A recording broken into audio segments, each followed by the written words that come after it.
ये जीमन इफेक्ट क्या है, क्यों मैग्नेटिक फील्ड किसी किसी स्पेक्ट्रल लाइन पर प्रभाव डालती है, और वो स्पेक्ट्रल लाइन क्यों हमारी 2 लाइनों में या 4 लाइनों में या 6 लाइनों में 8 लाइनों में टूट रही है।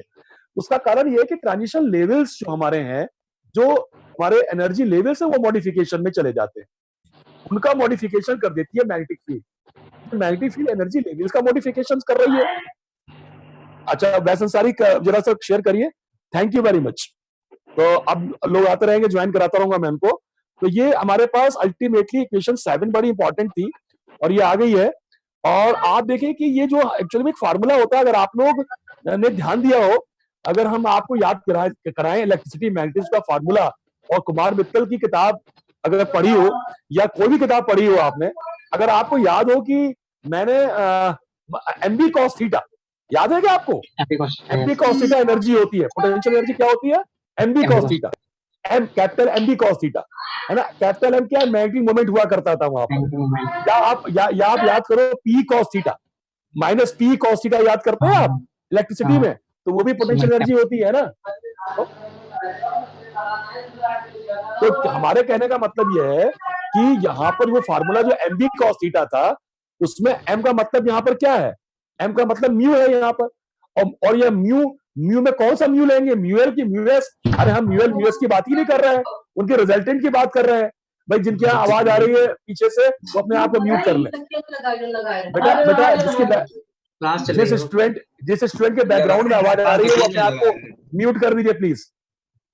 मैं बच्चों को म्यूट नहीं करना चाहता, लेकिन जिनके घर में आवाज आ रही है, वो अपने अपने आप को म्यूट कर ले फिलहाल 2 मिनट के लिए, वरना समझ नहीं पाएंगे बाकी बच्चे।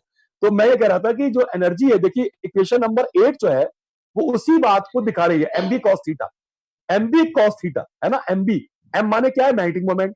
या एम की जगह हम क्या इस्तेमाल कर रहे हैं? म्यू। और म्यू की जगह क्या इस्तेमाल कर रहे हैं? म्यूजे। म्यूजे क्यों कर रहे हैं?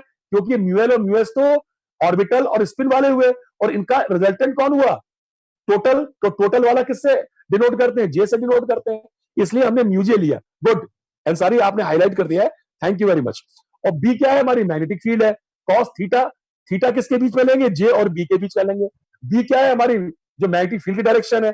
और जे क्या है? हमारा total angular momentum quantum number, है ना। तो जे ये, तो ये इक्वेशन जो है, इसको अगर हम जब इसमें वैल्यूज रखते हैं, तो हमारे पास फाइनली ये वैल्यू कैलकुलेट होने के बाद आ जाती है। इसका इक्वेशन नंबर 10 भी इंपॉर्टेंट है, और इक्वेशन नंबर 11 भी इंपॉर्टेंट है।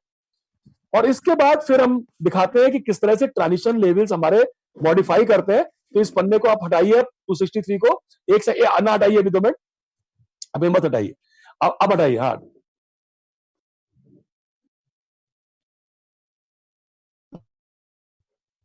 264 पेज पर जब आप आते हैं, तो आप देखें कि ये जो हमने मॉडिफिकेशंस हुए थे, उनकी जैसे जी की वैल्यू आती है। और ये जो हमारा फार्मूला था लास्ट वाला, इस फार्मूले से हम ट्रांजिशन लेवल्स निकाल सकते हैं, और उससे फिर ये हम आपको पूरा एक्सप्लेनेशन करके दिखा सकते हैं D1 लाइन D2 लाइन कैसे टूट गई। क्योंकि पी हाफ, देखिए D1 लाइन में आपने देखा था पी हाफ से एस हाफ में ट्रांजिशन हो रहा था, लेकिन पी हाफ अब 2 लाइनों में टूट जाता है। तो वो जो टेबल बनी हुई है, वो इस बात को दिखाएगी कि कैसे जीएमजे दो वैल्यूज आ रही है जीएमजे की। जब 2 वैल्यूज आ रही तो 2 भागों में टूट गया। इसी तरह D2 लाइन में चूंकि पी हाफ से एस हाफ में ट्रांजिशन हो रहा था, तो जीएमजे की कितनी वैल्यू आ रही है? 2/3 -2/3 और -2, और इसकी वजह से ये 4 में टूट गया। एस वाला तो 2 में था ही, तो ट्रांजिशन की संख्या इसलिए बढ़ गई। इसलिए स्पेक्ट्रल लाइन वहां पर हमें दिखाई पड़ी 4 में और 6 में दिखाई पड़ी, ठीक है ना। तो ये एक्सप्लेनेशन हो जाता है एनॉमलस जीमन इफेक्ट का। अब इसमें अगली चीज है स्टार्क इफेक्ट। इसमें आ जाइए, अगला अगला पन्ने पे आ जाइए। 2 मिनट में बोलूंगा, 1 मिनट स्टार्क इफेक्ट और 1 मिनट पास्चन बैक इफेक्ट में बस अकेले। देखिए एक एक लाइन पे लिखा ही हुआ है, इसलिए मैंने लिखा था, इसको मैं कवर करूंगा। स्टार्क इफेक्ट क्या है? This is electro optical phenomena, समझे बच्चों?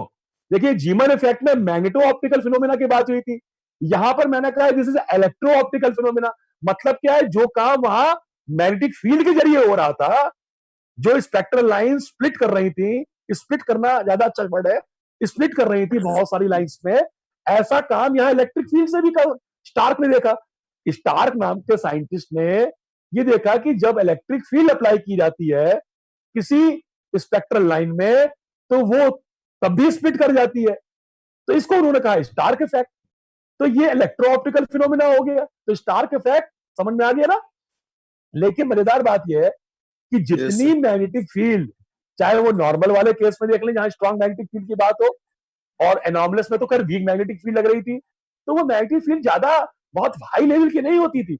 लेकिन स्टार्क इफेक्ट यानी कि इलेक्ट्रो ऑप्टिकल फिनोमेना, यानी इलेक्ट्रिक फील्ड की वजह से किसी स्पेक्ट्रल लाइन की जो स्प्लिटिंग है वो तब हो पाती है, तब हो पाती है जब इलेक्ट्रिक फील्ड बहुत स्ट्रांग होती है, बहुत स्ट्रांग होती है। लिखा हुआ है even very strong electric field one weak compared to interatomic fields. Hence, the action of electric fields on the motion of atomic electron can be regarded as a small pattern. Consequently, stark line splitting is very minute and can be observed only with the instrument having a high resolving power.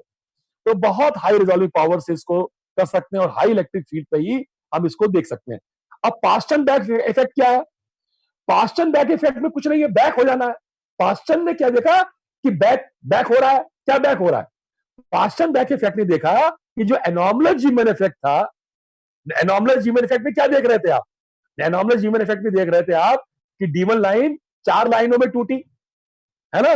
मतलब जब आप उसको longitudinal view देख रहे थे उसका, और वो D2 लाइन 6 लाइनों में टूटी, तो ये आपने देखा। और तो ये जो देखा ना कि नॉर्मल, ये एनॉमलस जीमन इफेक्ट में वीक मैग्नेटिक फील्ड अप्लाई की थी, तो ये जो ज्यादा स्प्लिटिंग थी, अगर हम इसको धीमे धीमे मैग्नेटिक फील्ड को बढ़ाते जाएं और स्ट्रॉन्ग की तरफ ले जाएं, तो ये जो एनॉमलस जीमन इफेक्ट है ये काहे में कन्वर्ट हो जाता है? नॉर्मल जीमन इफेक्ट में कन्वर्ट हो जाता है। तो इस बात को क्या बोलते हैं? Paschen back effect. तो पास्टन बैक इफेक्ट ये कहता है कि Paschen and back, sorry, back back मतलब बैक भी एक साइंटिस्ट ही है। Paschen and back found that whatever the anomalous Zeeman effect pattern of a given light in a weak magnetic field, the pattern always approximate the normal Zeeman triplet when the field has progressively increased. This reduction may occur either through the coalescence of lines through the displacement of certain lines. This phenomena is called Paschen back effect. यानी कि weak magnetic field से strong magnetic field की तरफ जब transition करते हैं तो anomalous Zeeman effect normal Zeeman effect में परिवर्तित हो जाता है। ये पास्टन और बैक नामक दो वैज्ञानिक थे, इन्होंने इस फेनोमेना को ऑब्जर्व किया था, इसलिए इसको पास्टन बैक इफेक्ट कहते हैं। और इसी के साथ ये जो ऑप्टिकल स्पेक्ट्रा में जो क्वांटम मैकेनिकल पोर्शन था जो हमारा, वो हो गया। लेकिन अभी हम एक्सरेज की बात करने जा रहे हैं और एक्सरे स्पेक्ट्रा की बात करेंगे। बहुत ज्यादा इसमें नहीं है, मोस्ले लॉ खासतौर से मैं बताऊंगा और कैरेक्टरिस्टिक स्पेक्ट्रम के बारे में बताऊंगा। ये दो चीजें बड़ी महत्वपूर्ण है। और एक्सरेज आप जानते हो, एक्सरेज में ऐसा नहीं है कि आप एक्सरेज से अनभिज्ञ हैं। तो मैं आपको इसमें भी 10 या 15 मिनट मुझे लगेंगे इस पर बातचीत करने में। तो मैं मिस्टर वैस अंसारी से रिक्वेस्ट करता हूं कि वो फिर से हमको एक्सरे स्पेक्ट्रा पे लाएं। देखिए ये यहां पर जो हमारा चैप्टर 8 है और ये लास्ट चैप्टर है हमारी बुक का, तो जाहिर सी बात है हम लोग लास्ट चैप्टर पर पहुंच गए। तो ये भी एक अच्छी बात है कि ऑनलाइन क्लासेस में ये मुश्किल था, और हमको लगता है ऑनलाइन क्लास में एक एक पन्ना मैंने आपको पढ़वा दिया। ये बिल्कुल उसी प्रकार से है जैसे 5th क्लास और 6th क्लास और 7th क्लास में पेज से पढ़ाया जाता है और समझाया जाता है। तो यहाँ पर कोई इमला नहीं बोली गई है, यहाँ पर आपको समझाने की कोशिश की गई है और आपको कम समय भी लगा है और चीजें ज्यादा समझ में आई होंगी, क्योंकि आपको लिखना नहीं है, किताब आपके सामने है, सबकी किताब खुली हुई है, सबके पास किताब है, बिना पैसों के सबके पास किताब है। अच्छी बात है, मतलब मैं इसको ये नहीं कह रहा, लेकिन ये मतलब इलेक्ट्रॉनिक जो एज है हमारी ऑनलाइन, यही आईसीटी इनेबल्ड क्लास का यही तो फायदा है। अभी हम पीपीटीज वगैरह भी आपको शेयर कर सकते हैं, लेकिन अभी इस समय हम लोग के पास थोड़ा सा प्रेशर था मेरे पास कि मुझे कोर्स कंप्लीट करना है। तो वो कोर्स कंप्लीट करने के बाद अब मैं आपको आसमान की ऊंचाइयों तक भी ले जाऊंगा, जो मेरा तरीका होता है। तो मैं आपको बीच बीच में कुछ टॉपिक्स लूंगा और उन पर मैं आपको मजेदार बातें बताऊंगा इस क्वांटम मैकेनिक्स में, जिससे आपको और अच्छी तरह तैयार हो। और आप मुझसे अगर रिक्वेस्ट करेंगे तभी मैं करूंगा, कि मैं आपको पकड़ पकड़ के बुलाऊं। लेकिन अगर आप मुझसे कहते हैं कि फलाने टॉपिक पर जरा बातचीत करिए, तो मैं आपको निश्चित रूप से एक आध दिन का समय लेकर मैं आपको बढ़िया चीजें और उसमें दिखाने की कोशिश करूंगा। तो I am very happy we are on the I am teaching the last chapter of my syllabus और एक्सरे स्पेक्ट्रा के बारे में बताने जा रहे हैं। एक्सरेज क्या है? एक्सरेज की खोज सबसे पहले विलियम रॉन्जन ने की थी।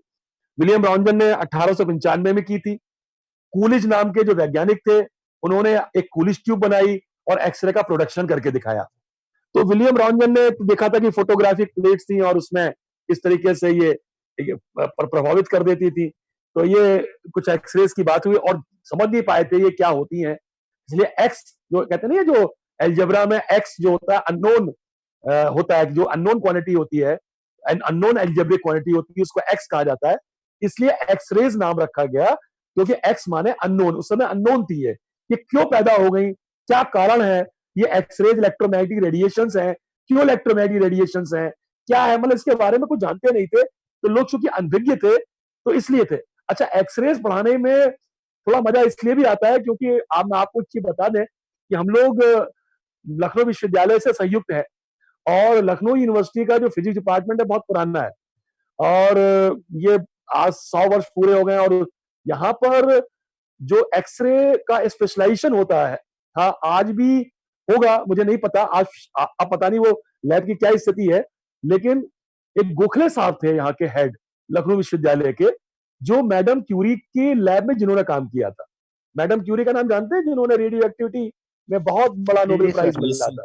तो जी मैडम सर। क्यूरी की लैब में काम करने के रेडियम बाद बनाना वो लखनऊ यूनिवर्सिटी सर के उन्हें फिजिक्स डिपार्टमेंट के, हाँ यस, दोनों दो दोनों नोबेल थे, मिला हस्बैंड था सर। हस्बैंड वाइफ, हाँ हस्बैंड वाइफ दोनों थे। सर तो मैडम, हाँ सर क्या उन्हें कह रहे 2 हैं, नोबेल मिला था मैडम क्यूरी को। हाँ मैडम हाँ, क्यूरी को सर 2 नोबेल मिला था। था हाँ बिल्कुल सही 1903 में फिजिक्स के लिए और 1911 में रसायन के लिए। शाबाश शाबाश शाबाश। आपका नाम क्या है, अनुभव चौरसिया सर। आपका नाम क्या है जो बता रहे हैं आप हमको ये सूचना दे रहे हैं। अनुभव चौरसिया सर। अच्छा, अनुभव चौरसिया है, तुम साइंटिस्ट बनने वाले हो क्या, तो अनुभव चौरसिया तुमको तो नहीं हम मतलब रियली, मतलब अनुभव चौरसिया, मतलब आपका इंटरेस्ट अच्छा है। मतलब देखिए, इंटरेस्ट आदमी का अगर है और वो उनको रोल मॉडल मानता है, देखिए मैं आपको इसीलिए आप कहेंगे कि आप एक्सरे स्पेक्ट्रा पढ़ाइए, आप गोखले साहब की बात करने लगे। हम गोखले साहब की बात करते हैं, या मैंने आपको कहा था कि वो एक बार मैं आपको गाना सुनाने लगा था, तो हमने कहा था गाना सुनाने का मतलब क्या है कि देखो कोई भी चीज पढ़ाते समय अगर हम उसको प्यार से या उसको एक अच्छी तरह प्रेजेंट करके बता रहे तभी तो समझ पाएंगे आप। तो गोखले साहब का ये सच्ची बात है। गोखले साहब हमारे फिजिक्स के, लखनऊ विश्वविद्यालय के फिजिक्स के हेड थे और उन्होंने एक्सरे, चूंकि मैडम क्यूरी की लैब में काम किया था और वो एक्सरेज पर बहुत स्पेशलाइजेशन उनका था, तो यहाँ पर एक्सरेज में बहुत काम हुआ। तो उस एक्सरेज की बात, मतलब कभी आप यहाँ पर लखनऊ विश्वविद्यालय जाए तो एक्सरे लैब जो है वहां पर आप देख सकते हैं, ये सब बड़ी बड़ी मशीन्स लगी हुई हैं और तमाम चीजें वहां पर की जाती। तो आप ऐसे ही भ्रमण कर सकते हैं, क्योंकि एकेडमिक टूर तो करने में कोई मना ही नहीं कर सकता। आप किसी कॉलेज जाएं या किसी यूनिवर्सिटी जाएं। अभी मैं पहले हालांकि बड़ा कश्मीर गया था, अभी मैं जम्मू कश्मीर पिछले गर्मियों में, और वहां से लौटा तो खैर हमारी वाइफ की तबीयत खराब हो गई और फिर वो नहीं रही। लेकिन यह कि वो कश्मीर में जब मैं गया तो घूमने ही नहीं गया था, तो मैं जम्मू कश्मीर विश्वविद्यालय गया था, वहां के फिजिक्स डिपार्टमेंट से भी मिला था और वहां पर भी मैंने लोगों से बातचीत की थी। तो होता क्या है कि आप जब इंटरेस्ट होता है तो आप डिफरेंट यूनिवर्सिटीज के फिजिक्स डिपार्टमेंट में भी जाते हैं। तो हम आपसे भी मोटिवेट कर रहे हैं कि आपको अगर कुछ इंटरेस्ट है फिजिक्स में तो आप देखिए कि दूसरे लोग क्या कर रहे हैं।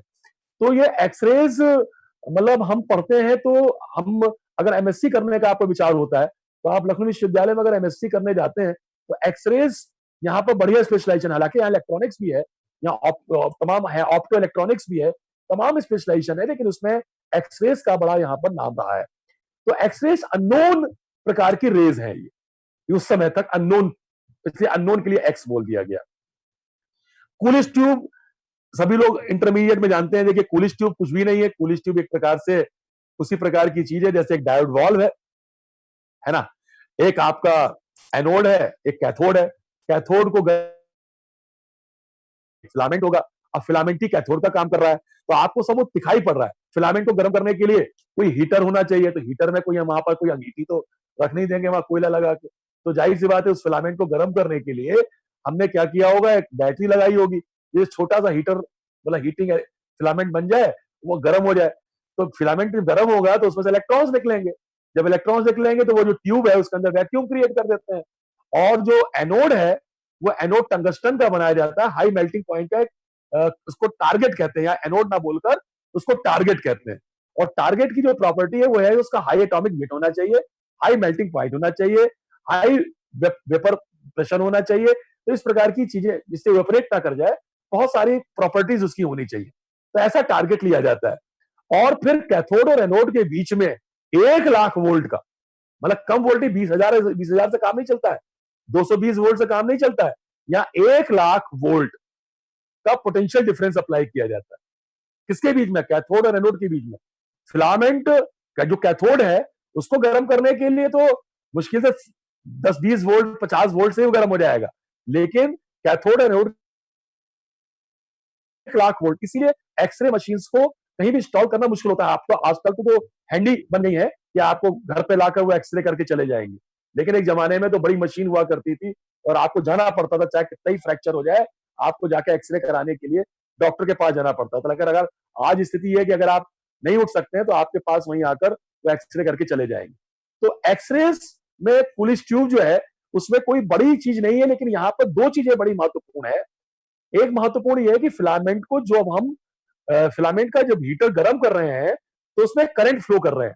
नोट करिएगा सब लोग बात को। एक करंट किसके लिए दे रहे हैं? किसको करंट दे रहे हैं? फिलामेंट को। तो लिख लो, एक इलेक्ट्रिक करंट इंपॉर्टेंट चीज हो गई, लेकिन वो फिलामेंट को मिल रही है। दूसरी चीज क्या इंपॉर्टेंट हो गई? पोटेंशियल डिफरेंस हो गया, जो किसके बीच में मिल रहा है? फिलामेंट यानी कैथोड और टारगेट, टारगेट यानी एनोड। और टारगेट क्या है? हाई एटॉमिक वेट और हाई मेल्टिंग पॉइंट और हाई वेपर प्रेशर वाला एक सब्सटेंस है, जैसे टंगस्टन वगैरह, और भी हो सकते हैं, लेकिन टंगस्टन को प्रेफर करते हैं। ठीक है। तो होता क्या है कि कैथोड से, यानी कि जो फिलामेंट है, जब इसको गर्म करते हैं तो उसमें से इलेक्ट्रॉन्स निकलते हैं। ये इलेक्ट्रॉन्स दौड़ते हुए, चूंकि कूलिंग ट्यूब के अंदर वैक्यूम क्रिएटेड है, इसलिए वहां पर आयन से टकरा नहीं सकते, तो सीधे जाके टारगेट से टकराते हैं। जब टारगेट से टकराते हैं तो टारगेट से टकराने के बाद टारगेट खूब गर्म हो जाता है और उसी टारगेट को 45 डिग्री पर रखते हैं और वहां से खूब सारी झरझरा के एक्सरेज निकलती है। दिखती नहीं है, अदृश्य होती है, दिखती नहीं है। एक्सरे कोई दिखने वाली किरणें नहीं है, विजिबल रेडिएशन में नहीं आती है, लेकिन ये इलेक्ट्रोमैग्नेटिक रेडिएशन होती है। तो आप ये मत समझिएगा कि वो इलेक्ट्रॉन वहां से कोई स्कैटर होकर निकल आए हैं। वहां पर, यहां पर क्या हो रहा है? इलेक्ट्रॉन टकराते हैं और टारगेट एक्सरे को एमिट करती है। अब ये टारगेट एक्सरे को कैसे एमिट करती है, कभी आपने सोचा होगा? देखिए, होता क्या है कि ये इलेक्ट्रॉन जब ये टारगेट से टकराए तो कुछ इलेक्ट्रॉन क्या होते हैं, उसके अंदर घुस गए। तो घुसने के बाद ये न्यूक्लियस से टकराते हैं, और न्यूक्लियस से एक एटम के न्यूक्लियस टकराते नहीं है, कई न्यूक्लियस से टकराते हैं, और टकराने के बाद अपनी एनर्जी को लूज करते हैं।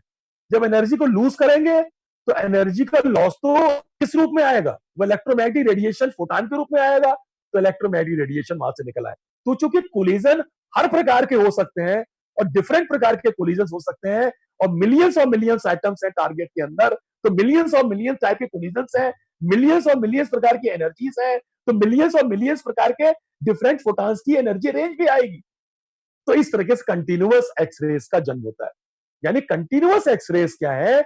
वो इलेक्ट्रॉन के टारगेट के अंदर घुसने के बाद न्यूक्लियस के से जो कोलिजन्स हो रहे हैं, जो बहुत सारे न्यूक्लियस हैं उनसे कोलिजन्स हो रहे हैं, और तमाम इलेक्ट्रॉन्स हैं और इनसे कोलिजन्स हो रहे हैं, तो इसमें कोई ऐसा दिखाई नहीं पड़ता कि कुछ एनर्जी बच गई होगी, या कोई फोटॉन कम एनर्जी वाला या ज्यादा एनर्जी वाला, सारी एनर्जी के फोटॉन लगभग निकलने लगते हैं, और वो कंटिन्यूअस एक्सरेज को जन्म देते हैं। ये कंटिन्यूअस एक्सरेज होती है। और इसी कंटिन्यूअस एक्सरेज में एक और चीज, अभी आपको ग्राफ दिखाएंगे, तो वहां पर आप देखेंगे उस कंटिन्यूअस एक्सरेज में कुछ बीच बीच में पीक्स दिखाई पड़ती है। ये कैरेक्टरिस्टिक एक्सरेज होती है। ये कैरेक्टरिस्टिक एक्सरेज कैसे आती है? देखिए, कुछ इलेक्ट्रॉन तो इस प्रकार से न्यूक्लियस से कोलिजन करके अपनी एनर्जी को लॉस करके उनको फोटॉन्स के रूप में परिवर्तित करके इलेक्ट्रोमैग्नेटिक रेडिएशंस को बाहर निकाल रहे हैं। लेकिन कोई एक आध इलेक्ट्रॉन, कुछ इलेक्ट्रॉन ऐसे हैं, मान लो एक इलेक्ट्रॉन की बात करें, वो इतना इतना बदमाश है इलेक्ट्रॉन कि वो घुसा और उसने जाकर एक एटम के क्या किया?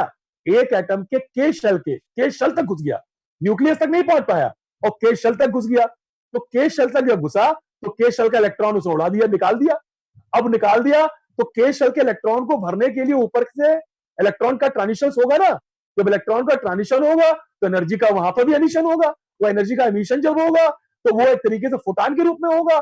जो फोटॉन के रूप में होगा तो उसकी एक वेवलेंथ होगी, एक फ्रीक्वेंसी होगी। तो उस तरीके से कैरेक्टरिस्टिक एल शेल से निकाल दिया तो और उससे ऊपर आएंगे, एम शेल से निकाल दिया तो कैरेक्टरिस्टिक एक्सरेज में इलेक्ट्रॉन घुस जाता है, वो न्यूक्लियस से कोलिजन तो अंदर की बात हो गई, ये क्या कर रहा है, K shell, L shell, M shell या एन शेल जो भी है, उसमें से इलेक्ट्रॉन को निकालकर डिफरेंट ट्रांजिशंस को क्रिएट करता है। तो चूंकि के एल एम एन ये शेल्स जो हैं, ये किसी मेटल के ऑर्बिटल्स जो हैं, उस मेटल की प्रॉपर्टी होती है, उसके एटॉमिक नंबर के हिसाब से सेट होते हैं।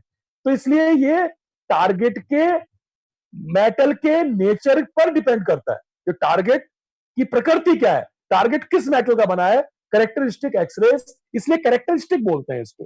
और कंटिन्यूअस एक्सरेज जो है वो तो कोलिजन का मामला है, इसलिए वो कोलिजन से मिलती है। तो ये बात हमने आपको बता दी कि दो प्रकार